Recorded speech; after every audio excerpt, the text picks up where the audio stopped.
محفوظ گھر۔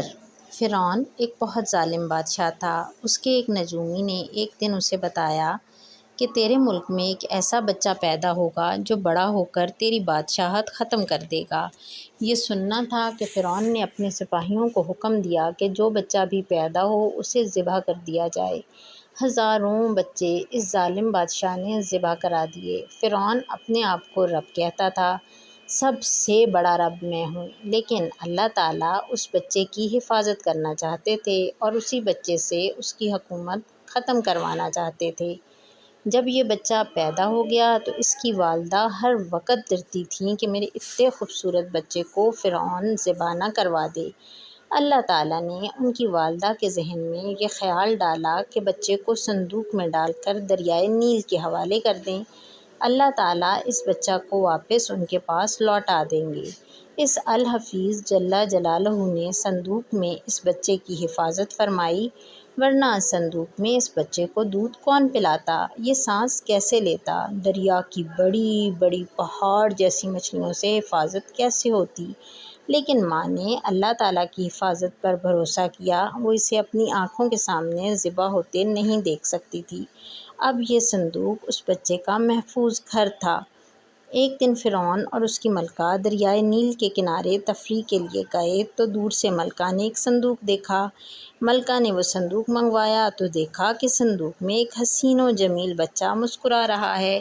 ایک نوکر نے فرعون سے کہا، یہ وہی بچہ نہ ہو، اس لیے اسے قتل کر دیا جائے، مگر ملکہ کے دل میں اس کی محبت بیٹھ گئی تھی۔ ملکہ نے اسے پیار کیا اور فرعون سے کہا، اسے قتل نہ کرو، یہ تو ہماری آنکھوں کی ٹھنڈک ہے۔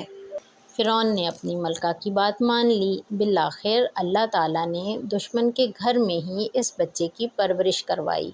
فرعون اور اس کی پولیس اس بچے کا کچھ نہیں بگاڑ سکی۔ ملکہ چونکہ اس بچے سے پیار کرتی تھی، اس لیے محل کی دوسری خادمائیں اور رانیاں بھی اس سے پیار کرنے لگیں۔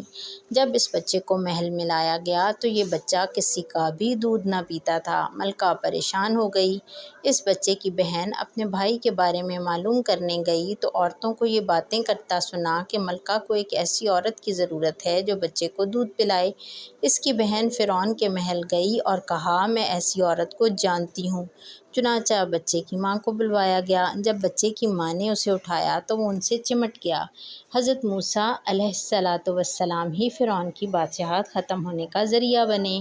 حضرت موسیٰ علیہ السلام کو نبوت ملی تو انہوں نے فرعون کو اللہ تعالیٰ کی طرف بلایا۔ فرعون مقابلے میں آ گیا اور پورے لشکر اور فوج کے ساتھ ان کے پیچھے ہو لیا۔ موسیٰ علیہ السلام آگے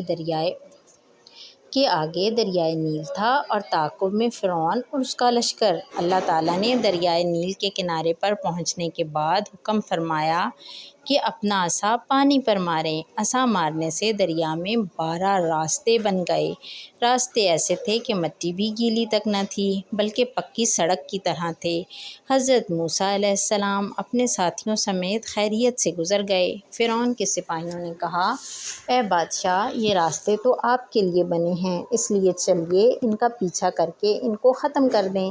فرعون تکبر میں ڈوبا ہوا تھا، وہ دریا میں داخل ہو گیا۔ جیسے ہی فرعون اور اس کا لشکر بیچ دریا پہنچا تو اللہ تعالیٰ نے پانی کو حکم دے دیا کہ وہ آپس میں مل جائے۔ اس طرح فرعون اور اس کا سارا لشکر دریا میں غرق ہو گیا اور فرعون کی لاش کو اللہ تعالیٰ نے دریا سے باہر نکال دیا۔ قرآن کریم میں اللہ تعالیٰ نے فرمایا، جس کا مفہوم ہے، ہم نے فرعون کی لاش کو باہر پھینک دیا تاکہ قیامت تک اس کی لاش دنیا والوں کے لیے عبرت بنی رہے۔ چنانچہ آج بھی فرعون کی لاش مصر کے عجائب گھر میں عقل والوں کے لیے عبرت کا نشان ہے۔